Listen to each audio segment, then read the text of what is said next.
একটা পাবলিক বিশ্ববিদ্যালয় হিসেবে যেভাবে দেশ জাতির সংকটে সবসময় বুক পেতে লড়াই করে কিংবা দেশ এবং জাতির স্বার্থে দাঁড়িয়ে যায়, সেটা আমাদের জন্য খুবই একটা গর্বের ভালো লাগার জায়গা। আবার আমাদের স্টুডেন্ট বা ছাত্রদের মধ্যে যে একটা তারুণ্য কিংবা অনেক ক্ষেত্রে একটা ক্রেজ থাকে, যে আসলে ওই যে আমরা বিশেষ করে বাসে যেটা স্যার কলম লিখছিল যে প্রসঙ্গে অনেক সময় ঢাকা বিশ্ববিদ্যালয়ের বাস শিক্ষার্থীটা আগে যাবে, ওই জন্য উল্টো পথে ঢুকে যায়। তো আমরা যেটা মনে করি আর কি, যে কোনো দেশে কতটা আইনের শাসন আছে কিংবা ওই দেশ কতটা সুশৃঙ্খল, এইটা দেখতে হলে ওই দেশের ট্রাফিক সিস্টেম দিকে তাকালে আপনি অনেকখানি বুঝতে পারবেন যে এই দেশের ট্রাফিক সিস্টেম যত সুশৃঙ্খল সুন্দর স্ট্রিক্ট, সেই দেশে বুঝতে হবে যে আইনের শাসন তত আসলে শক্তিশালী। তো সেই জায়গাতে স্যার একটা কলাম লিখেছিল এবং আমি পড়েছিলাম, তো আমার এটা খুব মনে আছে। তো ওই কলাম লেখার কারণেও বোধহয় তাকে আই থিঙ্ক একটু বিভিন্ন দিক থেকে যেটা বলে মানে শিক্ষকদেরকে কিংবা প্রশাসনের বিভিন্ন স্তরে কলাম লেখার এক সপ্তাহের মধ্যে আমাকে বাধ্যতামূলক ছুটিতে পাঠানো হয় দ্বিতীয়বারের মতো। আচ্ছা, তো ওইটা দিয়ে আমি বিশেষ করে স্যারকে বেশি মনে রাখছি। মানে তারপর আরেকটা আমাদের সাথে প্যাথেটিকও বলতে পারেন, আবার ঐতিহাসিক কিংবা ঘটনাবহুল আরেকটা ঘটনা আছে। 2019 সালের 22শে ডিসেম্বর ডাকসুতে যখন আমরা ঠিক এই আমার রুমে বিশেষ করে আমরা হামলার শিকার হয়েছিলাম, সেই সময় মানে এখন তো আসলে অনেক বিপ্লবী স্পিরিটের মানুষ আমরা দেখি, অনেক প্রতিবাদী মানুষ দেখি, কতজনে নিজেকে কতভাবে জাহির করে, কিংবা এটা ঢাকা বিশ্ববিদ্যালয়ের ছাত্র আপনারা জানবেন এই পট পরিবর্তনের পরে কতজন কত ধরনের পদোন্নতি প্রমোশন বাগিয়ে নিয়েছেন, তদবির করে নিয়েছেন। কেউ বিশ্ববিদ্যালয়ের ভাইস চ্যান্সেলর হয়েছেন, কেউ প্রক্টর হয়েছেন, কেউ পিএসসির মেম্বার, বিভিন্ন প্রতিষ্ঠানে অনেকে গিয়েছেন। হ্যাঁ, যারা গিয়েছেন তারা অনেকে যোগ্য, আমরা বিশ্বাস করি যোগ্যতম মানুষগুলো যোগ্য স্থানে থাকবে। আবার অনেকে নিজেরা আগেরা মনে বঞ্চিত ছিলেন ফ্যাসিস্টের সময়, ওইটাকে সামনে এনে অনেকে এই পদোন্নতি গিয়েছেন। তো এটা বলছি এই কারণে যে সেই সময় খুব কম শিক্ষকদের কিংবা অন্যান্য কর্মকর্তা কর্মচারী থেকে বিভিন্ন ব্যক্তি পর্যায়ে আমরা খুব কম মানুষকে পেয়েছি যারা সাহস করে কথা বলতেন। রুশাদ ফরিদী স্যার তার মধ্যে একজন, যে সবসময় আমরা বিভিন্ন প্রোগ্রামে 2-4 জন শিক্ষক যাদেরকে পেতাম ঢাকা বিশ্ববিদ্যালয়ে, Asif Nazrul sir, Tanzim sir, Rushad Faridi sir, Samina Lutfa ma'am, এই 4 জন। তারপরে ওই কোটা সংস্কার আন্দোলনকে কেন্দ্র করে আমার ডিপার্টমেন্টের একজন টিচার, আমরা জানতাম খুব নরমটর মানুষ, ভদ্র, মানে খুব এই সমস্ত পলিটিক্যাল কোনো অ্যাক্টিভিটিসের মধ্যে নাই, বাট ওই ঘটনায় দেখলাম যে ম্যাডামের একটা তাসনিম সিরাজ মাহবুব ম্যাম, তো ওনার একটা শক্তিশালী ভূমিকা, এবং ওই থেকে উনি বোধহয় বিশ্ববিদ্যালয়ের শিক্ষক নেটওয়ার্কের সাথে খুব ইনভলভ আছেন এবং বিভিন্ন ইস্যুতে তিনি নিয়মিতভাবে কথা বলেন বা একটা অবস্থান ব্যক্ত করেন। এটা আমার কাছে ভালো লাগছে।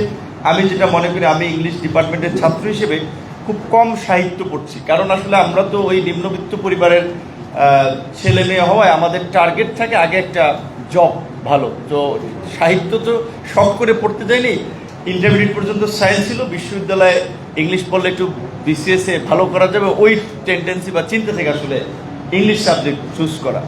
তো সেইখানে আমি মনে করি আমার মধ্যে যতটুকু প্রতিবাদী চেতনা, এইটা আমার ডিপার্টমেন্টের ন্যূনতম যে পড়াশোনাটুকু আমি করেছি সেইটা আমাকে আসলে তাড়িত করেছে, যেই কারণেই ওই কোটা সংস্কার আন্দোলন থেকে পরবর্তীতে ডাকসু নির্বাচন এবং ধারাবাহিকভাবে এই আন্দোলন সংগ্রামের আসলে মধ্যে ছিলাম। এবং সেই সময় এই আজকের এই প্রোগ্রামে আসার পেছনে আমার যেটা 2-3টে কারণ আমি বলেছি। আজকে ক্যাডার ওই বিসিএস অফিসারদের প্রোগ্রাম, প্রথমত সেখানে যেতে পারিনি, আমি এখানে আসছি লেটে। তো ঢাকা বিশ্ববিদ্যালয় আসার 2টো কারণ, একটা ডাকসুর বিষয়, এইটা তো একেবারে আমার সাথে ওতপ্রোতভাবে জড়িয়ে আছে, এবং ডাকসুতে প্রোগ্রাম তো দূরের কথা, ডাকসুতেই বোধহয় আমার ওই ডাকসু হামলার পরে আর বোধহয় ওইভাবে খুব বেশি ফ্রিকুয়েন্ট যাতায়াত ছিল না। এমনকি আমার রুমে আমার কিছু কাগজপত্র ছিল, সেটা বোধহয় নিতেও আমার আশা হয়নি। কারণ হচ্ছে তারপরে কোভিড চলে আসছে, আর আসলে পরিস্থিতিটা এত প্রতিকূল ছিল। তো অনেক বছর পরে আর কি ডাকসুতে, এখন আমার রুমে যদি তালা না ভাঙে তাহলে আমার দেয়া তালাতেই ওইখানে কিছু কাগজপত্র আছে, এবং আমার সার্টিফিকেটের বিষয় ওই একটা ফাইল ছিল, ওই হামলাতেই বোধহয় হারাই গেছে। আমি সার্টিফিকেটটাও এখন পর্যন্ত তুলি নাই, প্রয়োজন পড়ে নাই কোনো কারণে, যে কারণে আমি এখন পর্যন্ত তুলি নাই। এবং সেই হামলার ভুক্তভোগী সাক্ষী এখানে 2-4 জন থাকতে ইয়ামিন কি আসছে? আচ্ছা, বিনিয়ামিন আছে, আরমানও শুরু থেকেই এই অ্যাক্টিভিটিস সবসময় ছিল, এবং বেনজির আপুরা তো বের হয়ে গেছে। সেই তো সাক্ষী আমিও আছি। স্যার তো আছেন, তো সেটা বলছি যে আজকে স্যারকে পাবো এখানে এই জন্য আসা যে স্যার হচ্ছে একটা ওই সময় স্ট্যাটাস দিয়েছিল এই ঘটনাকে কেন্দ্র করে যে শিক্ষকরা বা প্রক্টর এত নীরব। সম্ভবত শিক্ষকদের মধ্যে স্যার একাই বোধহয় একটু এইদিকে এগিয়ে আসছিলেন, ততক্ষণ আমাদের হসপিটাল নেওয়ার ক্ষেত্রে স্যার একটা ভূমিকা ছিল। তো আজকে ভাবছি প্রোগ্রামেও পাবো, একটু দেখা হবে, অনেকগুলো কারণে এই প্রোগ্রামের আসা। তো যাই হোক, এটা কিছু কথা বললাম, পুরানো কথা, স্মৃতিচারণ। এবার মূল আলোচনার ইস্যুতে কিছু কথা বলতে চাই যে ডাকসুর ক্ষমতা বা গঠনতন্ত্রের ক্ষমতা আসলে কতটুকু, সেটা একটা আলোচনা বিষয়, অনেকের জানার আগ্রহ। সামনে ডাকসু নির্বাচন হচ্ছে এবং নির্বাচন হবে, এটা আমরা প্রত্যাশা করি। নির্বাচনটা হওয়া দরকার ছিল, আমি মনে করি আরও আগে।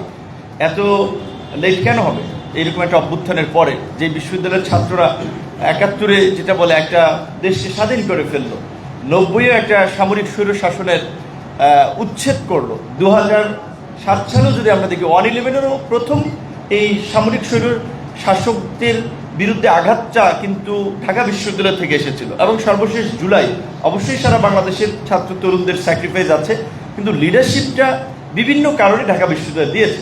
তো ঢাকা বিশ্ববিদ্যালয় যদি তার নিজের নেতৃত্ব সৃষ্টির জায়গা ছাত্রদের বা তরুণদের, যেই যে সবসময় বলা হচ্ছে ডাকসু, সেই ছাত্র সংসদ নির্বাচনটা যদি বন্ধ থাকে, যেটা অনেকে বলে যে 90-এর পরে 28 বছর বন্ধ ছিল ডাকসু, 19 সালে তার তালাটা খুলেছিল, আবার এমন একটা তালা মারা হয়েছে যে 19 থেকে আজকে পর্যন্ত আর সেই তালা খোলা হয়নি।